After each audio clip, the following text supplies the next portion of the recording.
3 हफ्ते, that is all that is lift until रीनीट। अब 3 महीने नहीं, कोई एक और कोचिंग बैच नहीं, कोई दोबारा से अगले मंडे से दोबारा स्टार्ट करूँगा, फ्रेश स्टार्ट करूँगा, नहीं बचा है, बस 21 दिन बचे हैं।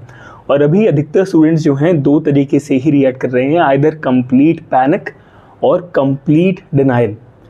कुछ स्टूडेंट्स ऐसे हैं जो घंटे घंटे वेस्ट कर रहे हैं कि रीनीट फेयर है कि नहीं है, कुछ जो हैं वो स्क्रॉल कर रहे हैं रैंक प्रेडिक्टर्स के थ्रू जो वेबसाइट पर होते हैं, एंड कुछ लोग स्ट्रैटेजी वीडियोस देख रहे हैं एक्चुअली में पढ़ने के बदले। Now the students who will dominate the exam are going to be something very different. They have already accepted the reality.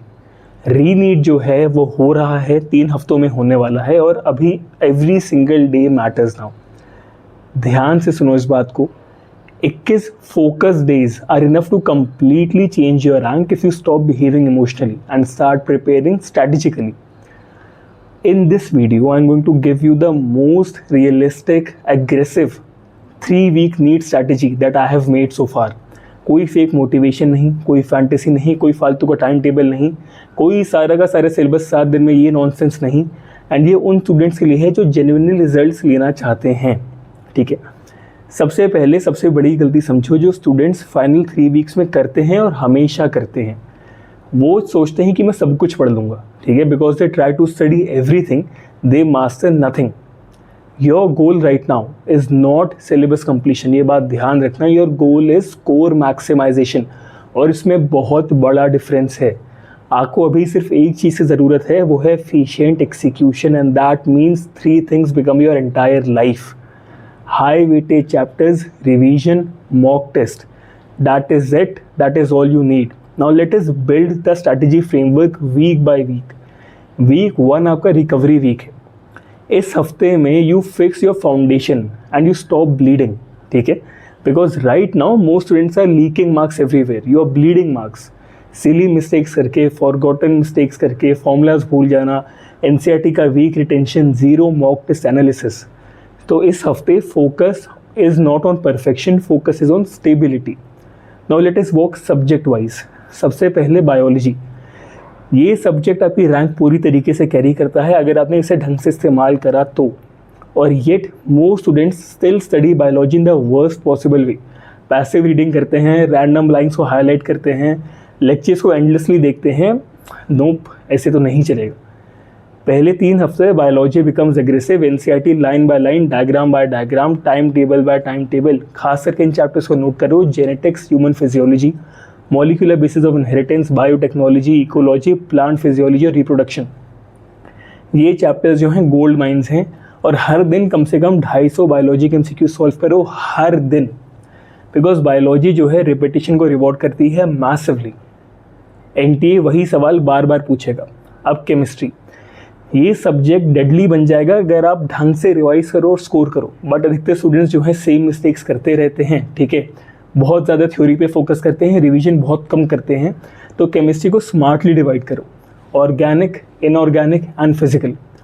Organic chemistry के लिए जो रिवाइज करने हैं आपको वो है रिएक्शंस, कन्वर्जन और NCERT के एग्जाम्पल्स रिपीटेडली करना है इसे। खास करके इन चैप्टर्स को नोट करूँ, amines, alcohols, aldehydes, ketones, haloalkenes and biomolecules. अब इनऑर्गेनिक केमिस्ट्री के लिए NCERT देखो किंग है, specially P block, coordination, compounds and chemical bonding. These are the basis of all organic chemistry. Physical chemistry के लिए formula revision, numericals are the only way to go, ठीक है। कोई fancy चीज़ें नहीं, बस रिपीटेड एक्सपोजर पे फोकस करो। अब फिजिक्स, ये सब्जेक्ट वो है जो अधिकतर स्टूडेंट्स इमोशनली गिव अप कर देते हैं, but honestly physics in NEET is much more predictable than people realise, especially if you focus on high yield chapters alone. Modern physics हो गया, करंट इलेक्ट्रिसिटी हो गया, इलेक्ट्रोस्टैटिक्स हो गया, रे ऑप्टिक्स, सेमीकंडक्टर्स, मैग्नेटिज्म, ठीक है। ये बार बार रिपीट होते हैं, और इस बात को ध्यान से सुनो, फिजिक्स प्रैक्टिस और सॉल्विंग से इंप्रूव करती है, वीडियो देखने से इंप्रूव नहीं करती। आप दिन भर लेक्चर्स देख सकते हो, बट आप फिजिक्स में फिर भी फेल कर जाओगे अगर आप क्वेश्चंस को रिवाइज नहीं करते। तो पहले हफ्ते your target is rebuilding confidence through repeated PYQs and MCQ solving. अब आपका जो दूसरा वीक है वो है acceleration week. This is where preparation becomes intense, ठीक है। By now your revision speed should increase dramatically, and now mock test become extremely important. At least 1 full syllabus test every alternate day इस हफ्ते में। Casually नहीं लेना इस चीज़ को, real exam conditions में करो, टाइमर ऑन करो, डिस्ट्रैक्शंस बंद करो, कोई पॉज नहीं लेना है, ठीक है, उठ के पानी पीने नहीं जाना है। और ये क्रिटिकल है बिकॉज मॉक टेस्ट जो होते हैं खुद से स्कोर नहीं बढ़ाते, एनालिसिस स्कोर बढ़ाती है, एनालिसिस रैंक बढ़ाती है। हर टेस्ट के बाद सीरियस टाइम स्पेंड करो अपने मिस्टेक समझने में कि was it lack of revision, formula forgetting, panic, silly error, weak concept. This is way toppers improve rapidly and most students just check marks and become emotional. वो marks देखते हैं और परेशान हो जाते हैं, that is useless. Now during week 2 your study should become heavily revision based. कोई endless scrolling नहीं, कोई नई लर्निंग नहीं, mostly revision, questions plus test. And one more important thing याद रखना, start maintaining a mistake notebook. Every silly mistake, every forgotten formula, every confusing concept, write it down, ठीक है, because your mistakes are literally showing you where marks are being lost. अब तीसरे हफ्ते में final war phase आता है। Third week will be all about revision, revision and revision, mock test and mock test and nothing else. जितना ज़्यादा आपने अभी तक पढ़ा है, कुछ भी नया ऐड नहीं करना है, उसी को कितनी बार आप रिवाइज कर सकते हो और कितनी बार आप मॉक टेस्ट को ढंग से एनालाइज कर सकते हो। हर दिन एक फुल सिलेबस टेस्ट देना इज़ अ नेसेसिटी है, it is not a need, it is not simply क्या कोई करना चाहिए, इट इज़ अ नेसेसिटी। अगर ये नहीं करोगे तो मार्क्स अब आगे नहीं आएंगे। रिवीजन में जो चैप्टर्स मैंने हाईलाइट करी थी वीडियो की स्टार्टिंग में, उन्हीं को आपको दोबारा से स्क्रॉल करना है, जितनी बार करो उतना बढ़िया। अब देखो एक बात याद रखना, जब लास्ट का 1 या 2 दिन बचेंगे तब आप मोस्ट ऑफली पैनिक करोगे, ढंग से पढ़ नहीं पाओगे, आपको लगेगा कि यार अब मुझसे नहीं होगा। आप अकेले नहीं हो, सबके साथ ये होगा, इस बात से परेशान होने की ज़रूरत नहीं है। It is a natural emotion, let it sink in, learn to sit with your emotions and do nothing about them.